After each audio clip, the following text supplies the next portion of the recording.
Hello everyone, जय भीम, नमो बुद्धाय। स्वागत है आप सभी का ट्रूथ लिटरेचर में। आज हम उपनिषद की पोल खोलेंगे और जानने का प्रयास करेंगे कि किस प्रकार से यह जो उपनिषद हैं और कुछ बाबा ढाबा लोग जो कि सूट बूट पहनकर उपनिषद को प्रमोट करते हैं, वेदांत को प्रमोट करते हैं, किस प्रकार से इसमें हास्यास्पद बातें, अश्लीलता, जातिवाद और तमाम प्रकार की चीजें लिखी गई हैं। तो आइए शुरुआत करते हैं और हम समझने का प्रयास करते हैं। इसमें हमने अश्लीलता को नहीं लिया है क्योंकि हमारी वीडियो बच्चे भी देखते हैं और हम नहीं चाहते कि यह अनर्गल और बकवास बातें उन तक पहुंचे।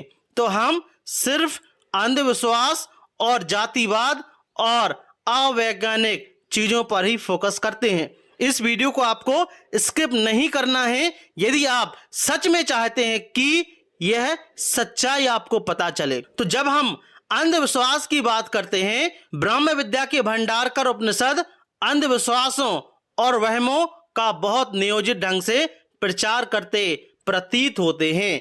जो कि छांदोग उपनिषद में क्या लिखा गया है आप लोगों को फोकस करना चाहिए। रेफरेंस है 5:2:8। क्या लिखते हैं? यदि स्वप्न में कोई स्त्री दिखाई दे तो समझो कि अभीष्ट काम में अवश्य सफलता होगी। इसी प्रकार एक दूसरा स्वप्न संबंधी अंधविश्वास प्रतिपादित करते हुए उपनिषद करता है कि जिसे स्वप्न में काले दांत वाले काले पुरुष का दर्शन हो उसे समझना चाहिए कि मेरी मृत्यु निकट है। आप खुद ही दिमाग लगाइए किस प्रकार की अनर्गल और अंधविश्वास बातें लिखी गई हैं। इसी प्रकार इसमें यदि आपको 116 वर्ष जीवित रहना है तो उसमें भी नुक्शा दिया गया है। क्या लिखा है? छांदोग उपनिषद में 3:16 में कहा गया है कि जीवन के पहले 24 वर्षों में यदि कोई कष्ट दे तो इस मंत्र का आपको जाप करना है। क्या कहना है? हे प्राण रूप वसुवाण, मेरे यज्ञ का प्रातः सवन विद्यमान है, इसे माध्य दिन स्वरूप मेरी आयु के साथ एकीभूत कर दो।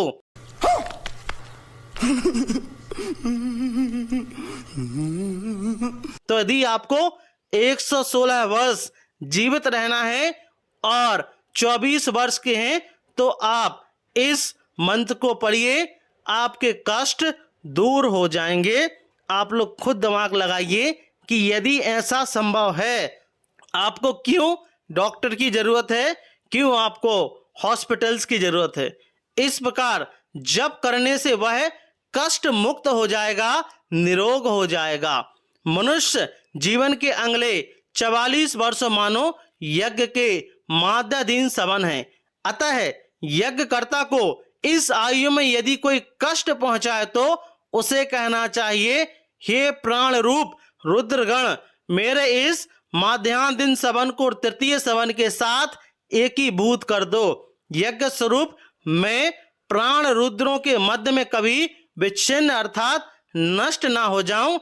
ऐसा कहने से वह उस कष्ट से छूट जाता है और निरोग हो जाता है। आप लोग यदि चाहें तो ट्राई कर सकते हैं। इस प्रकार से बकवास और अवैज्ञानिक बातें लिखी गई हैं कि यदि आपको मंत्री जपना है तो फिर क्यों हॉस्पिटल, क्यों आपको डॉक्टर चाहिए। इस प्रकार उपनिषद में अपनी बात के समर्थन में यह मंत्र उद्धरण करते हैं जो कि छांदोग उपनिषद 3:16-7 में है।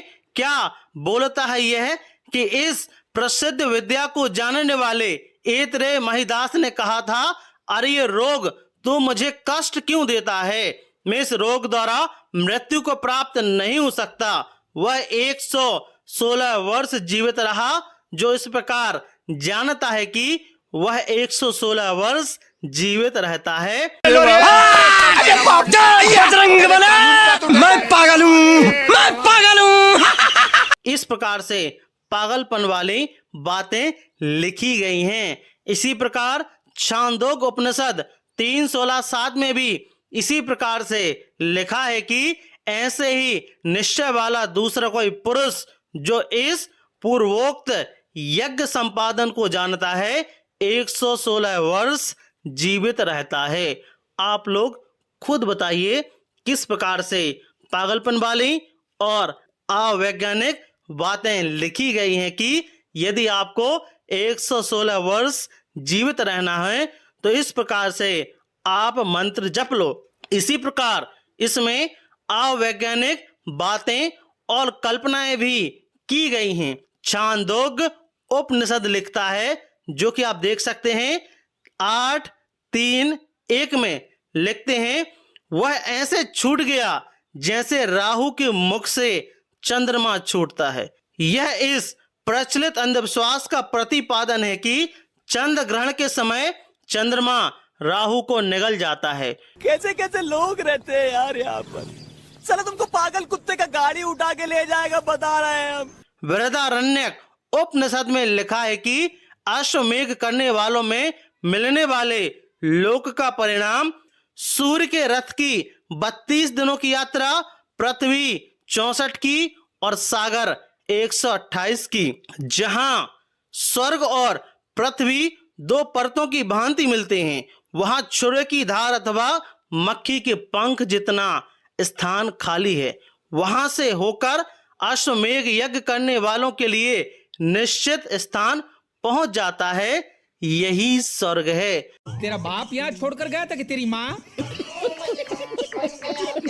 आप लोग खुद बताइए किस प्रकार से अनर्गल, अवैज्ञानिक, पागलपन वाली बातें लिखी गई हैं और यह लोग बोलते हैं कि उपनिषद में तो सब कुछ अच्छा ही अच्छा है। मैं तो सामान्य बातें बता रहा हूं, अश्लीलता तो इसमें भरी पड़ी हैं। इसी प्रकार छांदोग उपनिषद में लिखा है कि मरने के बाद व्यक्ति पहले सूर्य लोक को प्राप्त होता है, फिर उसके ऊपर चंद्र लोक को प्राप्त होता है।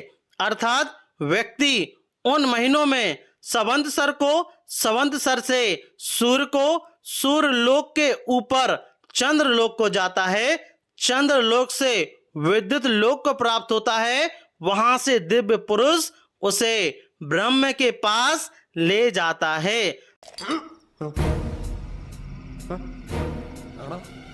तो यह बात प्राइमरी स्कूल का बच्चा भी जानता है कि चंद्रमा सूर्य की अपेक्षा धरती के बहुत निकट है, बहुत ही पास है। लेकिन उपनिषदों के सर्वज्ञ ब्रह्म ज्ञानी, जिनके अनुसार ब्रह्म जान लेने के बाद सब कुछ ज्ञात हो जाता है, चंद्रमा को सूर्य से दूर बता रहे हैं। और लोग बोलते हैं कि उपनिषद में तो अच्छा ही अच्छा है। यह अंधविश्वास तक नहीं रखते, बल्कि यह जातिवाद को और भी ज्यादा मजबूत बोलता है। कुछ कोट वाले बाबा बोलते हैं कि जाति तो कर्म के आधार पर है, उपनिषदों में तो जातिवाद है ही नहीं। लेकिन ऐसा नहीं है, इसमें जातिवाद को और भी ज्यादा मजबूत किया है। उदाहरण के तौर पर आप इसको देख सकते हैं कि उपनिषदों ने भारतीय इतिहास में पहली बार जाति पाति का आधार स्पष्ट शब्दों में पिछले जन्मों के अच्छे बुरे कर्मों के फल को बताया है। इसके बाद यह विचार ऐसा बद्रमूल हुआ कि आज तक उखड़ने का नाम नहीं लेता। छांदोग उपनिषद का क्या कहना है, ध्यान से सुनिए। छांदोग उपनिषद में जो अच्छे काम करते हैं वे ब्राह्मण, क्षत्रिय और वैश्य इन अच्छी योनि अर्थात जातियों को प्राप्त होते हैं। जो अशुभ काम करते हैं वे कुत्ते, सुअर या चांडाल योनि अर्थात जाति को प्राप्त होते हैं। इससे हमें क्या साबित होता है कि यह जाति पाति को जन्म के आधार पर ही नहीं, बल्कि पिछले जन्म के आधार में किए गए कर्मों के आधार पर भी बताना भारत की फूट को ईश्वरीय विधान बताने के समान है। क्योंकि ईश्वर ही पिछले जन्मों के कर्मों के इनाम व दंड देने वाला बताया जाता है। जब उसने ही ऊंची और नीची जातियां व्यक्ति के पिछले कर्मों के आधार पर बना दी, तब उन्हें कौन मिटा सकता है? आप लोग इसका जवाब दीजिए। और इसके परिणाम स्वरूप भारत में उपजी फूट को कोई इंसान दूर करने का यत्न कैसे कर सकता है?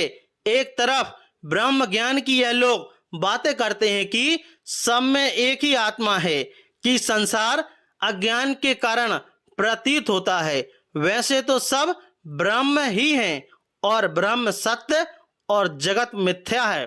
और दूसरी ओर इंसानों में कल्पित की गई जातियों को सत्य मानना और उनके साथ अगले पिछले कर्मों के फल को जोड़ना, क्या ब्रह्म ज्ञानियों को इतनी बड़ी असंगति नजर नहीं आई, या इसे भेद अभेद और ऊंच नीच के समान समझकर वैसे ही निर्विकार भाव से पचा गए?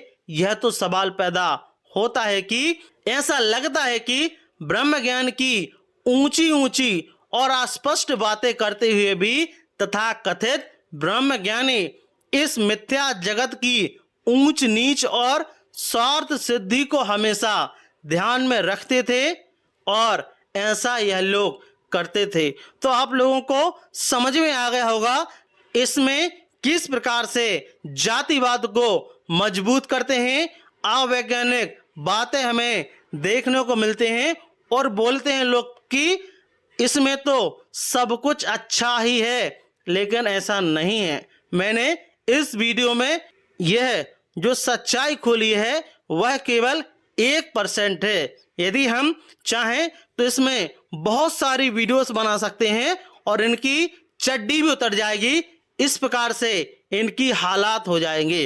तो आपका इस वीडियो के बारे में क्या मानना है, प्लीज हमें कमेंट बॉक्स में जरूर बताएं। यदि आप ट्रूथ लिटरेचर पर नए हो, ट्रूथ लिटरेचर को आप सब्सक्राइब जरूर करें, साथ ही साथ हमारी वीडियोस को शेयर जरूर करें। जय भीम, जय भारत।